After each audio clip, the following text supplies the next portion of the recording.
Hi viewers, welcome to our channel. ప్రస్తుతం మనతో పాటు ఇమ్మంది రామారావు గారు సీనియర్ జర్నలిస్ట్ ఉన్నారు. వారితో ఒకసారి మాట్లాడదాం. సార్ నమస్కారం. నమస్తే అండి. సార్, అల్లు అరవింద్ గారికి నో చెప్పిన పవన్ కళ్యాణ్ గారు అని చెప్పేసి ఒక న్యూస్ వైరల్ అవుతుంది సార్. అంటే అల్లు అరవింద్ గారు జనసేనలో చేరాలి అనుకున్నారు, పవన్ కళ్యాణ్ గారు వద్దు అని చెప్పేసి హోల్డ్లో పెట్టారని అంటున్నారు. అసలు ఈ వార్తల్లో నిజం ఉందా? మళ్ళీ అల్లు అరవింద్ గారు పొలిటికల్ ఎంట్రీ ఇవ్వడానికి ట్రై చేస్తున్నారా సార్? మీ ఒపీనియన్ ఏంటి సార్ దీనిపైన? ఇప్పుడు పొలిటికల్ ఎంట్రీ ఎక్కువ జరుగుతాయండి. అంటే మొత్తం మెగా ఫ్యామిలీలో పొలిటికల్ ఎంట్రీ జరుగుతుంది. ఎందుకంటే చిరంజీవి గారు అప్పుడే ఆల్రెడీ ప్రధానమంత్రి గారి దృష్టిలో ఉన్నారు. రాజ్యసభ సీటు వస్తుంది. ఈయన ఒప్పుకుంటే కేంద్ర మంత్రి కూడా అవుతారు. ఫస్ట్ టైం అని చెప్తున్నాం. ఈయన ఒప్పుకోవాలి. చిరంజీవి ఒప్పుకుంటే నాకెందుకు ఈ బాధలు నేను పడలేను అంటే ఏమో కానీ మొత్తం ఒప్పుకుంటే మాత్రం మంచి పొజిషన్ ఉంటుంది.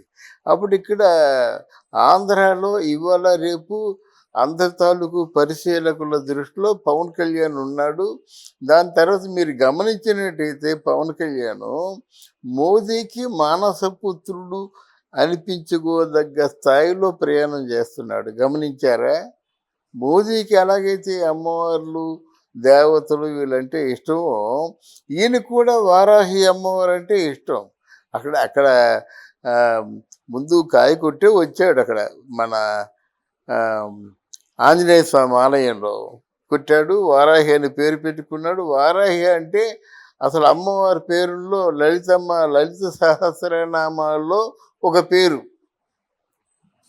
ఆ పేరు ఏంటంటే కొంచెం పవర్ఫుల్ నేమ్. ఎక్కడ అన్యాయం జరుగుతుందో వాళ్ళని హతమార్చి అక్కడ శాంతిని సుస్థిరం చేస్తుంది. అది అటువంటి అమ్మవారు అన్నమాట. చాలా పవర్ఫుల్ అమ్మవారు. ఆ పేరు పెట్టాడు ఆయన, తిరుగులేదు. ఇప్పుడు వారాహి యాత్ర చేస్తున్నది. వారాహి దాన్ని ఏమంటారు, జాగారం, లేకపోతే రథం, లేకపోతే దీక్ష అనుకోవచ్చు కదా. ఈ దీక్షకి మరి ఇప్పుడు పాపం వాళ్ళకి ఏంటంటే ఒక్కసారి ఈ విజయోత్సాహాన్ని వాళ్ళు ఆపుకోలేకపోతున్నారు. చిరంజీవి గారు ఈయనైతే ఫైల్స్ అయి చూసుకొని సంతకాలు అయిపోయడంలో ఉన్నాడు. కానీ ఏంటి మా చేతుల్లో పెరిగిన చిన్నపిల్లడు మేము ఎత్తుకొని తిరిగాము, మాతో కనీసం పెద్దానికి వదిన వదిన వదిన అనుకుంటూ సినిమాలో హీరో అయినంత వరకు వదిన చుట్టూ తిరిగాడు. అది వాళ్ళ అనుబంధం. వాళ్ళు డబ్బులు ఇవ్వాలన్నా, వాళ్ళకి ఏదైనా ఇష్టమైంది పెట్టాలన్నా ఏదైనా వదిలే గనక తన బిడ్డ ఇంత వాడైతే చూసి తట్టుకోలేదు కదా, మళ్ళీ చూడాలనిపిస్తుంది ఆనందంతో. ఇప్పుడు వెంకటేశ్వర స్వామికి వెళ్తాం, కళ్ళు పూసుకుంటాం, మళ్ళీ వచ్చేస్తాం, మళ్ళీ వెళ్తాం. అలాగే ఎవరైనా ఊహించలేరు కదా. మామూలుగా మంచి సినిమా యాక్టర్ అవుతారు అనుకుంటారు ఎవరైనా అనుకుంటే. అలా కాకుండా ఆయన పక్కన లక్షలాది మంది జనాలు ఏమిటి, ఈ అసెంబ్లీలో ఎక్కడ చూసినా గదికి చంద్రబాబు 44 సంవత్సరాల అనుభవం ఉన్న చంద్రబాబు పక్కన ఈయన ఫోటోలు ఏమిటి. ఏదైనా క్లిష్టమైన నిర్ణయం తీసుకున్నప్పుడు చంద్రబాబు పవన్ కళ్యాణ్ మీదే వదిలేయడం ఏంటి. ఇవన్నీ చూసిన తర్వాత ఎవరికైనా కళ్ళు కుడతాయి, వెళ్ళి ఆ పక్కన ఉందాం అనుకుంటారు, ఆయనతో సేవ చేద్దాం అనుకుంటారు ఎవరైనా సరే. ఇప్పుడు మనకి వరమ గారు కూడా అలాగే కదా, ఐ ఫాల్ ఇన్ లవ్. మా జనసేన పార్టీ కానీ తెలుగుదేశం పార్టీ కానీ నాకు అప్పగించిన పనులు నేను చేస్తా ఉన్నాడన్నమాట.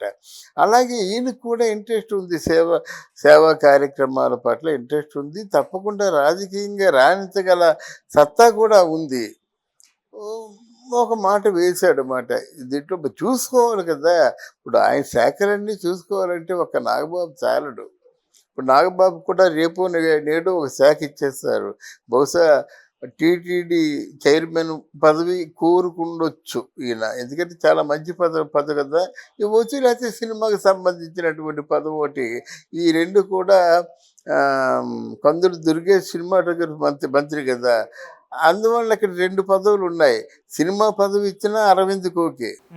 తర్వాత ఏంటంటే టీటీడీ చైర్మన్ పదవి ఎవరు,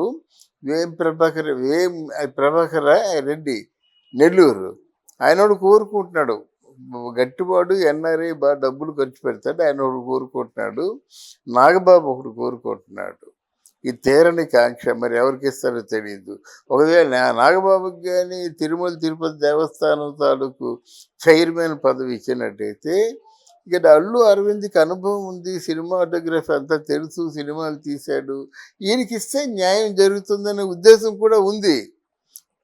అది అంతో వాళ్ళు మాట్లాడుకుంటారు కదా, నువ్వు ఉండు మంచిది, ఎవడో పోసాని కృష్ణమురళి ఆలి వీళ్ళు ఏం చేస్తారండి, మీడియా డైరెక్టర్గా ఉండి పోసాన ఫిల్మ్ డెవలప్మెంట్ కార్పొరేషన్కి చైర్మన్గా ఉన్నారు, ఒక మీటింగ్ అయినా పెట్టారా? అలా కాకుండా ఇఫ్ ఇట్ ఈస్ అరవింద్ అంటే మాత్రం బెటర్ చాయిస్, వాళ్ళకి ఏమున్నప్పటికీ ఎన్ని ఉన్నప్పుడు కూడా అరవింద్ ఇది better choice for the cinema film development corporation అన్నమాట. అందుకోసం ఆయన ప్రయత్నంలో ఓ ప్రయత్నం మీతో పాటు ఉంటానంటే తాత్కాలికంగా నువ్వు చెప్పాడు, రేపు చిరంజీవి చెప్తే ఇవ్వకుండా ఉంటాడా? కానీ సమర్థవంతుడు. మనం చెప్పేది ఏంటంటే ఆయన సమర్థత ఉందని చెప్తున్నమాట. ఆయన ఇస్తాడా ఇవ్వడా అన్నది ఆయన ఇష్టం, ఆయన నిర్ణయం తీసుకుంటారు. But is the right person. అది దీనివల్ల వాళ్ళ మధ్య సఖ్యత మళ్ళీ మొదలవుతుంది. తర్వాత ఎక్కువ ఇంటరాక్షన్ ఉంటుంది అన్నమాట, ఎక్కువ ఇంటరాక్షన్ ఉంటుంది. సార్ అంతకుముందు కూడా అల్లు అరవింద్ గారు ప్రజారాజ్యం పార్టీతో వెళ్ళడం మనం చూసాం. మళ్ళీ గ్యాప్ తర్వాత జనసేన పార్టీలోకి చేరాలి అన్న ఆలోచన చేస్తున్నట్టుగా మీరు చెప్పడం చూస్తున్నాం. అవునవును. సో మరి ఈసారి మన పదవి అంటే వచ్చే ఎలక్షన్స్ నాటికి ప్రిపేర్ అయి ఉంటారా ఆయన ఎమ్మెల్యే సీట్ కొరకు? ఒకటి వీరిద్దరి మధ్య మంచి అండర్స్టాండింగ్ ఉంటే అల్లు అరవింద్ కంటే మంచి బెటర్ రాజకీయ నాయకుడు ఎవరు ఉండరు. అప్పుడు ఆయన మీద కొన్ని అభియోగాలు వచ్చాయి. అందువలన అది నిజం కావచ్చు, నిజం కాకపోవచ్చు. ఆ అభియోగాల వలన చిరంజీవి గారి కుటుంబం అంతా డిస్టర్బ్ అయింది. పవన్ కళ్యాణ్, చిరంజీవి, అరవింద్ అందరూ డిస్టర్బ్ అయ్యారన్నమాట. అప్పుడే ఎవరు తోచిన మాటలు వాళ్ళు కోపంతో అనుకున్నారు. అదే దూరం పెంచింది వీళ్ళని. యాక్చువల్గా పవన్ కళ్యాణ్ని, అరవింద్ని దూరం పెంచింది ఏంటంటే అదే మాట. తర్వాత విలీనం చేయడం ఒకటి ఇష్టం లేదు. చిరంజీవి గారు కాంగ్రెస్ పార్టీలో విలీనం చేయడం ఇష్టం లేదు. అప్పుడు కొంచెం అభిప్రాయ భేదాలు చోటు చేసుకున్నాయి. ఇక రాను మళ్ళీ అంతా మాసిపోయింది, అందరూ బాగా ఉన్నారు అనుకునేసరికి మన అర్జున్ తాలూకు ఆయన శిల్పారవి ఇష్యూలో మళ్ళీ డిస్టర్బ్ అయ్యారు అన్నమాట. ఇది కానీ చేసినట్టయితే ఈ పార్టీలో కొనసాగి ఆయన సేవలు అందించినట్టయితే అన్నీ సద్దుమణుగుతాయన్న ఆలోచన మంచిది. ఓకే. అది సార్ పవన్ కళ్యాణ్ గారే జనసేన పార్టీలోకి అల్లు అరవింద్ గారిని ఆహ్వానించారా, లేకుంటే అల్లు అరవింద్ గారే రావాలనుకుంటున్నారు? లేదు, అరవింద్ గారి ఆయన వాళ్ళకి ఎలా ఉంటుందండి, మన కళ్ళ ముందు చిన్నపిల్లలుగా ఉన్న వ్యక్తి ఏమో ఈరోజు సీఎం పొజిషన్లో ఉన్నాడంటే ఎవరైనా వచ్చి కాలమే పడతారండి. తక్కువ అధికారాలు ఉన్నాయా? అర్థమైందా? ఇప్పుడు ఇంకొక వీడియోలో చెప్పుకుందాము. మన ఆంధ్ర రాష్ట్రానికి చాలా భారీ ఎత్తున పెట్టుబడులు రాబోతున్నాయి ఆంధ్రకి. ఇప్పుడు ఏ శాఖలో మీరు చూసుకోండి, మీరు నాకు ఇన్ఛార్జిగా ఉండండి అంటే మరి ఏమిటి వాళ్ళ ప్రభుత్వంలో ఉండడం వల్ల రెండు లాభాలు. ఒకటి వ్యక్తిగతంగా లాభం, అంటే ఆయన మీద ఎవరు అటాక్ చేయరు కదా ఒకటి. రెండోది ఏంటంటే ఉన్న ఆస్తుల్ని కాపాడుకోవచ్చు, రెండో మార్గం. మూడోది ఏంటంటే ఏమాత్రం ప్రభుత్వం వాళ్ళు చెయ్యందించినా సరే ఈ తరానికి అందరికీ సరిపోతుంది. అంటే డబ్బులు తీసుకుంటారు, తీసుకోమని మనం చెప్పడం కానీ ప్రజాస్వామ్యంలో మంత్రులు అందరూ అంతగతి చేస్తున్నారు. డబ్బులు ఖర్చు పెట్టుకున్న వాళ్ళు తీసుకోరా. బట్ అదే గుర్రదారు చెప్పినట్టుగా సొంత లాభం కొంత మానుకు అంటారు అన్నమాట. సేవలు మీకు 90% సేవలు అందించి 10% మీ శ్రమగా తీసుకుంటే ఎవ్వరూ మీ జోలికి రారు. అలాగా 10% అందించి 90% దోచేసుకుంటే మీరు దోపిడీదారు అవుతారు.